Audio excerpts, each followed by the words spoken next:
Bem-vindos ao Literacura, o canal que fala de saúde mental e de literatura, entendendo que ambas as instâncias são fundamentais no sentido de prover o desenvolvimento do ser humano e da sua própria realização existencial.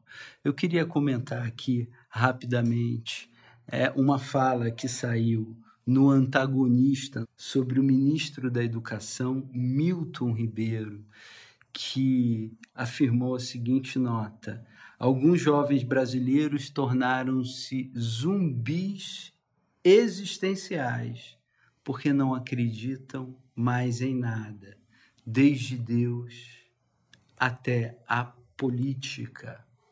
Bom, ministro, como que é possível os jovens acreditarem em Deus ou na política dentro da cultura que eles vivem, que é uma cultura carente do conhecimento e da experiência de Deus, que é pouco estimulada para isso, né? E uma cultura que vem se tornando cada vez mais antipolítica em sua própria política, vem negando o princípio da política no fazer política.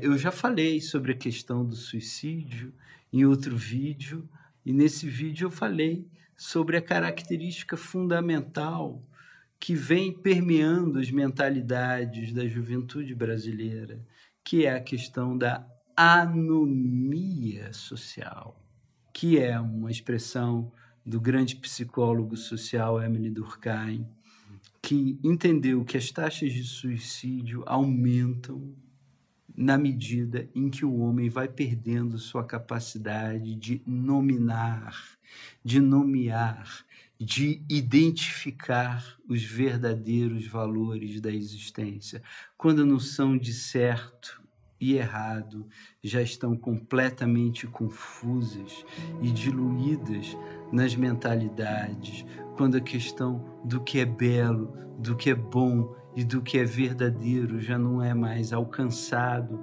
por essas mesmas mentalidades, e quando essas mentalidades elas são possuídas por apetites insaciáveis e que vão perdendo a capacidade de refletir sobre a sua própria interioridade e sobre o valor do seu ser no mundo, inclusive do próprio sentido das suas vidas dentro da existência. Quando o homem perde a sua capacidade reflexiva, ele vai perdendo a capacidade de entender a própria realidade na qual ele se encontra, porque seu compromisso não é mais com a realidade. O seu compromisso é com o seu desejo. O homem deseja, e ao desejar o seu compromisso é apenas com isso, não é o que é. Eu não estou voltado e imbuído para aquilo que é, aquilo que realmente existe às bases da existência. Na verdade, eu estou voltado para aquilo que eu quero. À medida em que o ser humano vai vivendo sob a determinação de uma cultura hedonista, que é uma cultura do prazer, voltada apenas para o cumprimento dos seus apetites, que é à medida em que vão sendo estimulados, vão se tornando cada vez mais insaciáveis, uma cultura de consumo e uma cultura sem valores, porque a própria política é uma política zumbi. Esses jovens crescem dentro de uma cultura em que o certo é o errado, em que as narrativas relativistas o impedem de entender quais são os caminhos que ele deve seguir. E sem noção de direção, para onde que essa juventude vai? Ela vai se tornar, na verdade, o sintoma da sociedade. Eles vão se tornando zumbis existenciais, como o ministro afirmou. Mas eles só se tornam zumbis existenciais em razão de viverem dentro de uma cultura política igualmente zumbi, que não tem mais parâmetros de certo e errado e que vive apenas em função e em razão dos seus apetites e de suas ganâncias insaciáveis. Portanto, os nossos jovens, eles refletem os nossos adultos.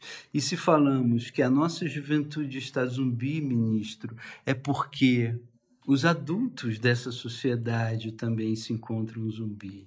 Esse tema é muito importante, porque, na verdade, há um mito do zumbi que se processa atualmente, seja em seriados, seja na própria mídia, que vem sendo consumido. O tema zumbi vem crescendo cada vez mais, e ele nada mais é do que o reflexo de uma mentalidade zumbi, porque eu vou produzindo aquilo que se chama cultura, aquilo que já está existindo nas minhas tendências naturais, nos meus impulsos naturais.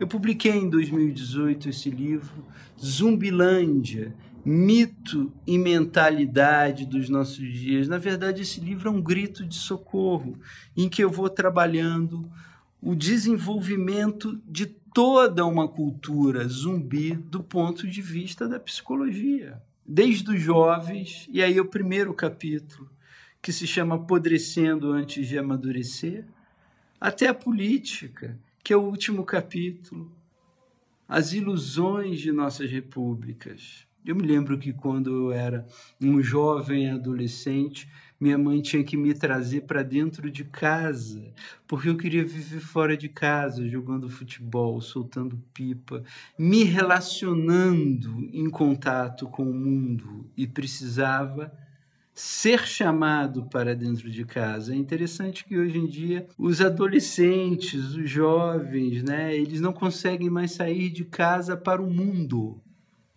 porque eles estão hipnotizados em uma cultura absolutamente hipnotizante que os superficializa cada vez mais. Os nossos jovens de hoje, eles adoecem e o número do suicídio é alarmante. A anomia social que o psicólogo Emily Durkheim chamou a atenção está mais presente do que nunca, que é essa incapacidade de dar nome às coisas, de identificar a natureza das coisas e de viver em consonância ou em harmonia com essa identificação. Vivemos numa cultura de falsos valores que produzem falsas identidades, numa cultura que tem 3 principais sintomas. Isso está muito presente na cultura brasileira. Primeiro momento, o relativismo, a perda da noção do que é certo e do que é errado, do que é bom e do que é mal, do que é nocivo e do que é saudável. Ou seja, há uma imensa confusão na mentalidade jovem atual sobre os verdadeiros valores da vida. Cada um tem a sua própria verdade, cada um tem o seu próprio caminho, cada um tem o seu próprio nicho de opiniões, e vivemos como mônadas, como individualidades isoladas, sem capacidade de partilha diante do real. E uma outra característica do adoecimento da nossa cultura, ministro, que está muito presente no âmbito da nossa política, da nossa sociedade, do nosso modo de interagir com a realidade, com o mundo à nossa volta, é o determinismo.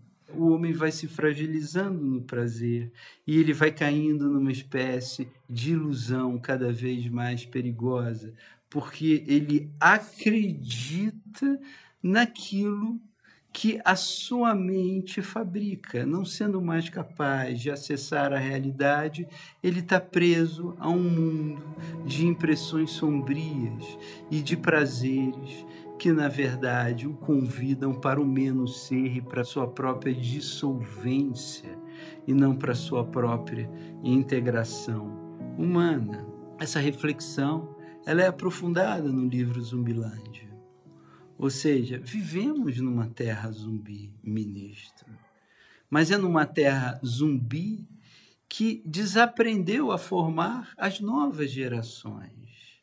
É uma terra zumbi cujas políticas estão sendo reféns de apetites insaciáveis, de uma cultura que apenas rouba, deprecia, envergonha, desonra e mata o espírito humano. Como essa juventude pode se formar numa cultura dessa? É impossível. Não há como uma juventude ficar de pé diante de uma cultura que está morrendo porque os adultos que já estão sistematizados nessas práticas culturais inverossímeis, desintegradoras, dissolvedoras, voltadas apenas para apetites egoístas e vaidades, como essa cultura poderá formar os jovens que nela estão nascendo, crescendo e se desenvolvendo? A cultura do hedonismo, que leva ao relativismo, que leva ao determinismo, leva à sua própria extinção. E o Brasil está na ponta de lança, ele está entre as maiores estatísticas de suicídio de jovens e de adolescentes no nosso planeta. Isso vem desde os anos 90. Uma cultura que perde o senso de moralidade, perde o senso de idoneidade, perde o senso do outro, perde o senso de sagrado. Uma cultura que perde o sentido do existir. É uma cultura sem sentido. Portanto, os nossos jovens estão morrendo, porque, na verdade, aqueles que deveriam guiá-los em direção ao seu próprio desenvolvimento e à sua própria realização das suas potencialidades humanas já se encontram perdidos. Até o próximo Literacura. Curta um vídeo e assine o canal.